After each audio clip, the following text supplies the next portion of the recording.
तीसरे चरण के चुनाव हुए तो माहौल जो है असमंजस में है और जो उत्साह था वो भी थोड़ा कम सा हुआ है।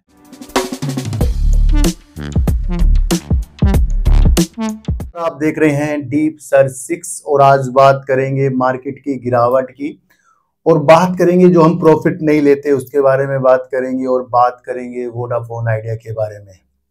देखो सर, सबसे पहले तो आप ये समझो कि किसी भी पैनी स्टॉक से या जो शेयर ज्यादा चर्चाओं में है वो छोटा है या जो शेयर पहले बर्बाद हो चुकी कंपनी फिर दोबारा से उभर रही है, उसके अंदर कुछ विशेष तौर पर अलग अलग चीजें हो रही हैं और आपको लगता है कि वो कंपनी बहुत कुछ अच्छा कर सकती है, तो भैया अगर आप लेना चाहते हैं, वैसे मैं कोई आपको खरीदने बेचने के लिए चीजें नहीं बता रहा हूं, अगर आप लेना चाहते हैं उस शेयर को तो फिर कुछ कम अमाउंट उस पर लगाइए क्योंकि वो काफी अपनी मुसीबतों से अपने को अच्छा करेगी। शेयर मार्केट में सबकी नजर उस पर होगी क्योंकि एक वो छोटा शेयर होगा, तो जल्दबाजी में हम उससे अमीर बनने की सोच रहे हैं, पर हम उस चीज पर सोच रहे हैं वो अपने कारोबार को फिर से अच्छा करेगी तब जाकर वो अच्छा होगा। तो हमें वो अपने कारोबार को अच्छा करेगी, जो भी चीजें करेगी उसके बाद वो अच्छा होगा, ये माइंड में बिठाना है। भैया आपको पता ही है मैं कर रहा हूं बात वोडाफोन आइडिया की, और वोडाफोन आइडिया के अंदर कुछ लोग ज्यादा ही इन्वॉल्व हैं। मेरी दृष्टि वोडाफोन आइडिया की हर पहलू हर न्यूज के द्वारा बनती है। वोडाफोन आइडिया के अंदर एक चीजें हम कर सकते हैं या ऐसे पेनी स्टॉक की हम चीजें कर सकते हैं, अगर हमें अच्छा लगा तो एक बार शेयर ले लो, छोड़ दो और ना एवरेज करो ना उससे फिर टेंशन लो।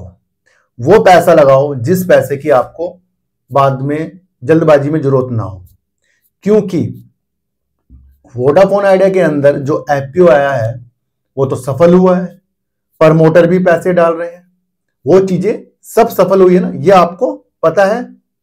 तो उस विधि को आपको देखना है कि वो पैसा जो ये जुटा रहा है वो अपने 4G के कवरेज को बढ़ाना और 5G का रोल आउट करना, दोनों चीज क्या हो गई है आगे जाकर होगी। इसलिए एक बार इन्वेस्ट, उसके बाद बैठना है, फिर गतिविधियों को आराम आराम से आगे की तरफ देखना है। इससे पहले मैं थोड़ा सा आपको और बताऊं, थोड़ा सा ये चीज बता दूं कि आज की मार्केट में जो सेंसेक्स 1000 पॉइंट गिर गया, उससे निवेशकों के करीब 7.3 लाख करोड़ रुपए कम हो गए। 7.3 लाख करोड़ रुपए कम हो गए। आज इतना ज्यादा मार्केट में अनिश्चितता चल रही है जिसकी वजह से निवेशक एफपीआई अपना पैसा निकाल रहे हैं। ध्यान रखना, विशेषज्ञ जो होते हैं जो मार्केट का एनालाइज करते हैं वो कह रहे हैं एक तो Q4 के परिणाम जो कम आ रहे हैं, सही नहीं आ रहे हैं, उसकी वजह से, दूसरा चुनावी माहौल, चुनाव में क्या होगा, कौन जीतेगा, अनिश्चितता है। यानी कि माहौल एक ऐसा हो गया है कि जब तीसरे चरण के चुनाव हुए तो माहौल जो है असमंजस में है और जो उत्साह था वो भी थोड़ा कम सा हुआ है। तो यानी कि माहौल जो है चुनाव का है और चुनाव के माहौल में ये जो 3 चरण के बाद विश्लेषक कह रहे हैं वो उत्साह नहीं दिखाई दे रहा है, और Q4 के परिणाम जो भी कंपनियों के जिस तरीके से भी आ रहे हैं, तो ये कारण आपको पता लग गया। यहां मार्केट जब गिरने में आती है तो आपका अपना जो प्रॉफिट होता है वो कब कम हो जाता है, कब लॉस में बदल जाता है, आप सोच भी नहीं सकते। तो सबसे इंपॉर्टेंट, जब भी आप कोई शेयर लें, जब भी आपको आगे जाकर जो भी प्रॉफिट आपको लेना है उसका थोड़ा सा तो आप चखें। वो तब चखना चाहिए जब मार्केट में कोई भय ना हो, और आप भय के बाद अपना प्रॉफिट बुक कर रहे हैं तो वहां पर वो प्रॉफिट भी कम हो जाता है एकदम जल्दी से गिर के। तो अपनी एक ऐसी नियम बना लो कि भैया प्रॉफिट चाहिए। कोरोना के बाद से कितने डीमैट अकाउंट खुलते जा रहे हैं, सब इसलिए आ रहे हैं कि भैया यहां से कुछ कमाना है उन्हें और कमाकर अपनी जीविका चलानी है, यानी कि वो तो प्रॉफिट बुक करेंगे। भैया आप नहीं करोगे, मैं नहीं करूंगा ना, तो कोई और करेगा। और जितने भी लोग मार्केट में आ रहे हैं, चाहे एफआईज हो, डीआईज हो, प्रमोटर हो, कोई हो, सबको क्या चाहिए, पैसा।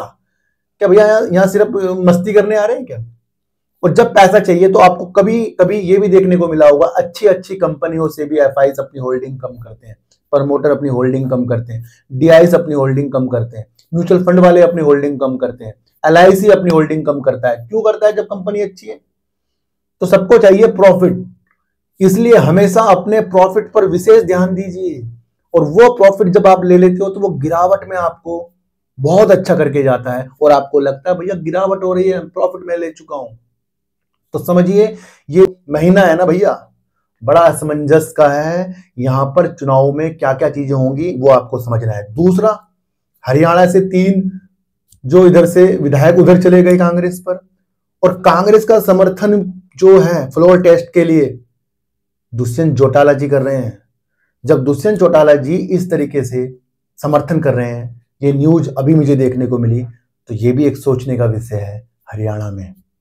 दूसरा, हमारे देश के प्रधानमंत्री जी ने, आपको पता है, शहजादे राहुल गांधी जो बोला है उन्होंने, मैं कुछ किसी की पार्टी के लिए नहीं कह रहा हूं, उसकी वजह से भी आपको आज मार्केट बड़ी टेंशन में देखने को मिली, क्योंकि बड़े बड़े उद्योगपति के नाम लिए हैं जो है हमारे देश के, अडानी और अंबानी। और अडानी और अंबानी के कितने बिजनेस इंडिया में है ये आप सोच, तो ये आपको पता ही है, उन बात है। और देखते ही देखते आज मार्केट में टेंशन, और दूसरी तरफ अडानी और आपका अंबानी के शेयरों में टेंशन। ये कभी भी गिरावट के माहौल आ सकते हैं, इस तरीके से चीजें चल रही हैं। कल सिटी जो ब्रोकरेज फर्म, विदेशी ब्रोकरेज फर्म है, उसको जो घटना गर्म हुआ है एफपीओ के माध्यम से, प्रमोटर के 2000 के माध्यम से, 2000 करोड़ के माध्यम से, टोटल 20,000 करोड़ का जो आजकल घटनाक्रम चल रहा है वोडाफोन आइडिया में, और आगे जो 25,000 करोड़ होगा उसको वो पॉजिटिव समझ कर कह रहे हैं भैया इसके लक्ष्य 25 रुपए के उनको दिख रहे हैं। ये कल मैंने आपको वैसे बता दिया था। बता इसलिए रहा हूं कि काफी लोग फिर इन चक्रों में एवरेज करते हैं। मैं आज की वीडियो इसलिए बना रहा हूं कि भैया पैनी स्टॉक पे एवरेज नहीं करना है, दूर की चीजें देखना है। आपको समझना चाहिए कि जो एफपीओ के माध्यम से, किसी भी माध्यम से कोई बड़े निवेशक किसी भी कंपनी में निवेश करते हैं तो वो जल्दी जल्दी में एवरेज नहीं करते कि भैया कल लिया था आज नीचे आ गया फिर एवरेज कर लूं, वो नहीं करते। वो तो एक बार करके छोड़ रहे हैं और व्यू पे वो काम कर रहे हैं।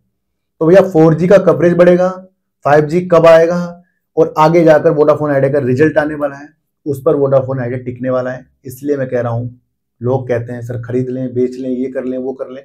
भैया बातों को समझो पहले। सिटी जो ब्रोकरेज फर्म है उसने, वैश्विक ब्रोकरेज फर्म है, उसने क्यों 25 रुपए के टारगेट देखे हैं? क्योंकि वो देख रहा है कि इससे जो काम बढ़ेगा वो आगे जाकर बढ़ेगा भैया, आज और कल में नहीं बढ़ेगा। तो सबसे पहले सेव करो अपने आप को।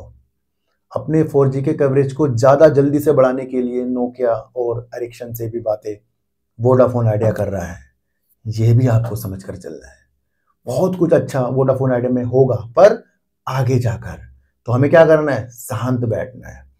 तो भैया आज की वीडियो से आपको क्या समझ में आया? चुनावी माहौल की वजह से क्या आपको समझ में आया? इतना ज्यादा निवेशकों के 7.3 लाख करोड़ घट गए, ये अपने आप में सोचने का विषय है। और सारा का सारा आपको समझना है भैया सरकार किसी आएगी, तो ये सारी विशेषता को समझना है। किसी को भी चैनल पर खरीदने बेचने की सलाह नहीं है। आज की वीडियो से आपको क्या समझ में आया कृपया मुझे भी बता देना। तो शेयरों को खरीदने से पहले उसकी चालों को समझें, कब एवरेज करना है ये समझें, और कहाँ नहीं करना है ये समझें, और कब प्रॉफिट करना है वो सारी विधियां मैं आपको समझाता ही रहता हूं। तो सबसे पहले अपने को बचाने पर लग जाइए। तो मिलेंगे आपसे नई वीडियो के साथ, जब तक के लिए नमस्कार।